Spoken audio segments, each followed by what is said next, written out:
The fabric of the universe is woven into all organisms on Earth. The elements that makes up every living creature inhabiting our planet, the carbon, the nitrogen, the oxygen, all have the same origin. Each creature on Earth is connected by this common history, the history that spanned 13.5 billion years.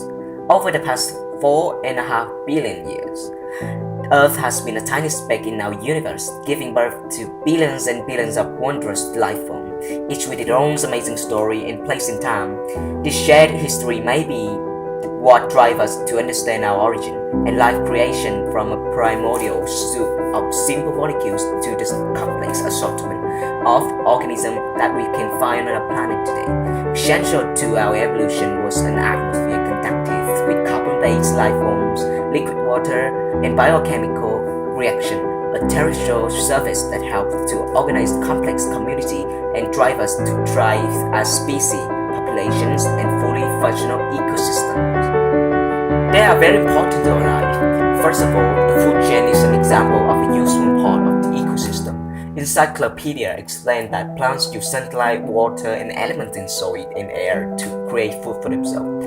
They are in turn eaten by animals and microorganisms. Humans are the top of the food pyramid in any ecosystem because they use plants and animals for food.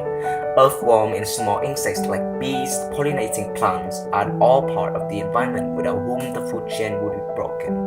World production can be guessed when one considers that 2,000 million tons of cereal alone was grown in 2015 according to the Food and Agriculture Organization of the United Nations. Besides food, ecosystem provides several other natural resources useful for people. The most important are water. Water is important enough to be declared as a human right by the United Nations. Medicine. Many plants have been used as medicine for hundreds of years and are even now exploited by the modern pharmaceutical, according to TEEB.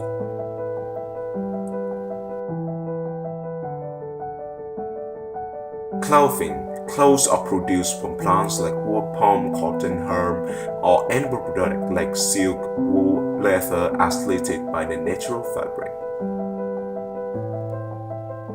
Wood from forest and plantation is used as fuel or in construction and furniture, state TEEB. Trees produce oxygen when they produce their food through photosynthesis. In addition, during this process, trees also use carbon dioxide in the air and reduce concentration in the atmosphere, pointed out by BBC GCCS by science.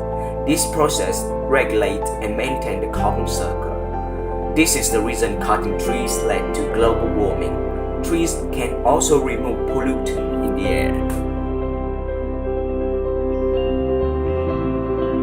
TEEB says cuts by trees and plants also moderate temperature, making warm places cooler and providing warmth in cold areas.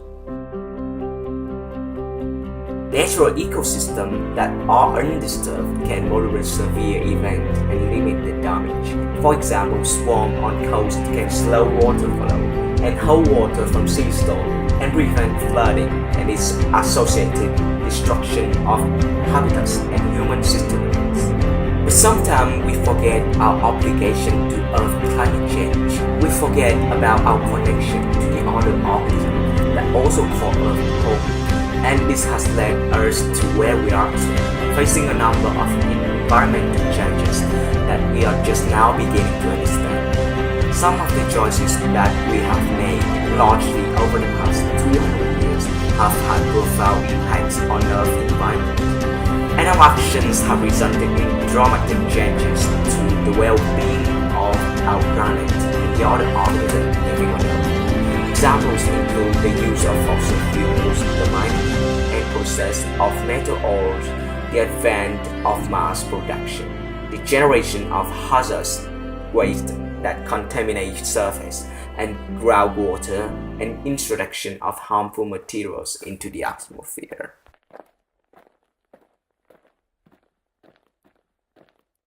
Dear future generations, I think I speak for the rest of us when I say, sorry. Sorry we left you with our mess of a planet. Sorry that we were too caught up in our own doings to do something. Sorry we listened to people who made excuses to do nothing. I hope you forgive us. We just didn't realize how special the earth was. Like a marriage gone wrong, we didn't know what we had until it was gone. For example, I'm guessing you probably know it as the Amazon desert, right? Well, believe it or not, it was once called the Amazon rainforest, and there were billions of trees there, all of them gorgeous, and... Oh, you don't know much about trees, do you? Well, let me tell you, trees are amazing. I mean, we literally breathe the air they are creating. They clean up our pollution, our carbon. They store and purify water, give us medicine that cures our diseases, food that feeds us, which is why I'm so sorry to tell you that we burn them down. Cut them down with brutal machines, horrific, at a rate of 40 football fields every minute. That's 50% of all the trees in the world gone in the last 100 years. Why? For this. And that wouldn't make me so sad if it weren't so many pictures of leaves on it. You know, when I was a child, I read how the Native Americans had such consideration for the planet that they felt responsible for how they left the land for the next 7 generations. Which brings me great sorrow, because most of us today don't even care about tomorrow. So I'm sorry. I'm sorry that we put profit above people, greed above need, the rule of gold above the golden rule. I'm sorry we use nature as a credit card with no spending limit, overdrafting animals to extinction, stealing your chance to ever see their uniqueness or become friends with them. Sorry we poison the ocean so much that you can't even swim in them. But most of all, I'm sorry about our mindset, 'cause we had the nerve to call this destruction progress. Hey Fox News, if you don't think climate change is a threat, I dare you to interview the thousands of homeless people in Bangladesh. See, while you were in your penthouse nestled, their homes were literally washed away beneath their feet due to rising sea levels. And Sarah Palin, you said that you love the smell of fossil fuels. Well, I urge you to talk to the kids of Beijing who are forced to wear pollution masks just to go to school. See, you can ignore this, but the thing about truth is, it can be denied, not avoided. So I'm sorry, future generations. I'm sorry that our footprint became a sinkhole and not a garden. I'm sorry that we paid so much attention to ISIS and very little to how fast the ice is melting in the Arctic. I'm sorry we doomed you, and I'm sorry we couldn't find another planet in time to move to. You know what? Cut the beat. I'm not sorry. This future, I do not accept it, because an error does not become a mistake until you refuse to correct it. We can redirect this. How? Let me suggest that if a farmer sees a tree that is unhealthy, they don't look at the branches to diagnose it, they look at the root. So like that farmer, we must look at the root, and not to the branches of government, not to the politicians run by corporations. We are the root, we are the foundation. This generation, it is up to us to take care of this planet. It is our only home. We must globally warm our hearts and change the climate of our souls and realize that we are not apart from nature, we are a part of nature. And to betray nature is to betray us. To save nature is to save us. Because whatever you're fighting for, racism or poverty, feminism, gay rights, or any type of equality, it won't matter in the least.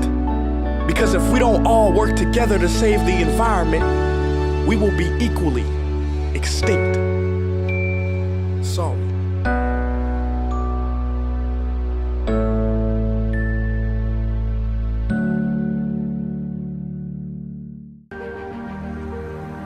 So after watching that film, what can you feel? We can see that the environment has a very important role in our life.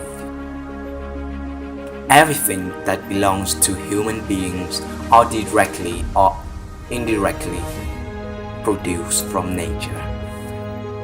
which means that we have nature, we have everything.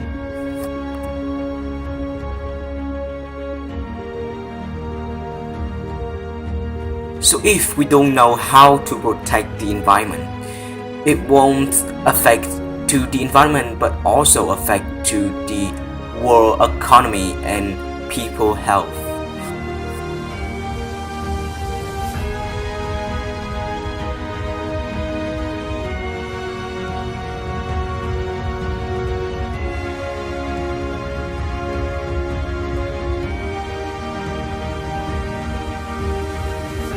So the real challenge is what?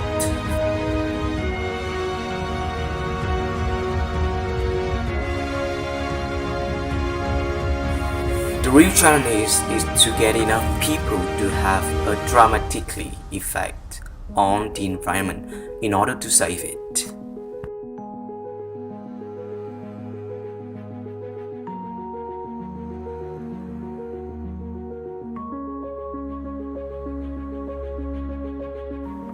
In order to save the 7 billion people and the planet dreams.